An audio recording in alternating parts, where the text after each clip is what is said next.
तो कैसे हैं आप? এই সময় কম, শুরু করো। হ্যালো বন্ধুরা, welcome to my YouTube channel drama সবুজ। আজকের ঘটনা কি? আজকের ঘটনা ইদিকা পাল এবং অপু বিশ্বাস। বলেন কি? এখানে নায়িকা ইদিকা পাল এবং অপু বিশ্বাস একে অপরের মধ্যে অনেক কথা বিনিময় করলেন। আচ্ছা,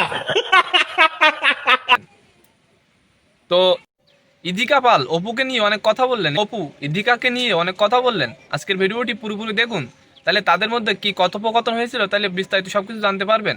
তো চলেন ভিডিওটি শুরু করা যাক। বাংলাদেশে নিজের ক্যারিয়ারের প্রথম সিনেমাতেই বাজিমাত করলেন ওপার বাংলার ছোট পর্দার অভিনেত্রী ইদিকা পাল। প্রিয়তমার সিনেমায় শাকিব খানের সঙ্গে জুটি বেঁধে তার অভিনয় প্রশংসা কুড়িয়েছে সকলের। বিশেষ করে এই ছবিতে তার বেশ কয়েকটি সংলাপ দেখা গেছে শাকিব ভক্তদের মুখে।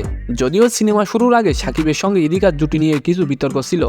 ঢালিউডের শীর্ষ নায়কের সঙ্গে তাকে মানাবে কি না এমন প্রশ্ন তৈরি হয়েছিল, কিন্তু সেই সকল বিতর্ককে পিছনে ফেলেই পর্দায় দারুণ কিছু উপহার দিয়েছেন ইদিকা, যার কারণে নবাগত এই নায়িকাকে নিয়ে প্রশংসায় মেতেছেন ঢাকাই সিনেমার জনপ্রিয় নায়িকা অপু বিশ্বাস।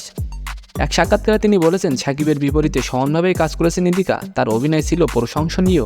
অপুর এমন মন্তব্যকে বড় মনের পরিচয় হিসেবে দেখছেন ইদিকা। তার ভাষ্য, একজন অভিনেত্রী কিংবা মানুষ হিসেবে অপু বিশ্বাসের এই মন্তব্য অনেক বড় মানের পরিচয়, কারণ তিনি তো অনেক দিন ধরে ইন্ডাস্ট্রিতে কাজ করেছেন, আমার থেকেও অনেক বেশি অভিজ্ঞতা তার। অন্যদিকে শাকিব খানের সঙ্গেও সবচেয়ে বেশি সিনেমায় কাজ করেছেন তিনি। একজন নবাগত নায়িকা হিসেবে তার থেকে এমন মন্তব্য পাওয়া সত্যি বড় বিষয় আমার জন্য। এদিকে শাকিবের সঙ্গে কাজের অভিজ্ঞতা জানিয়ে ইদিকা পাল বলেন, শাকিব খানের ক্রেজ এবং তার সঙ্গে শুটিং দারুণ উপভোগ করছি। তার ছবির নায়িকা বলে আমাকে এতটা সাদরে গ্রহণ করবে তা ভাবতেই পারিনি। মনে হয়েছে আমি বাংলাদেশেরই অভিনেত্রী, সেখানকার মানুষেরই বহুদিনের পরিচিত নায়িকা। তো আজকের ভিডিওটি কেমন লাগলো অবশ্যই কমেন্ট বক্সে জানাবেন। আর এমন নতুন নতুন ভাইরাল নিউজ পেতে অবশ্যই আমাদের চ্যানেলটিকে সাবস্ক্রাইব করে রাখবেন। ধন্যবাদ।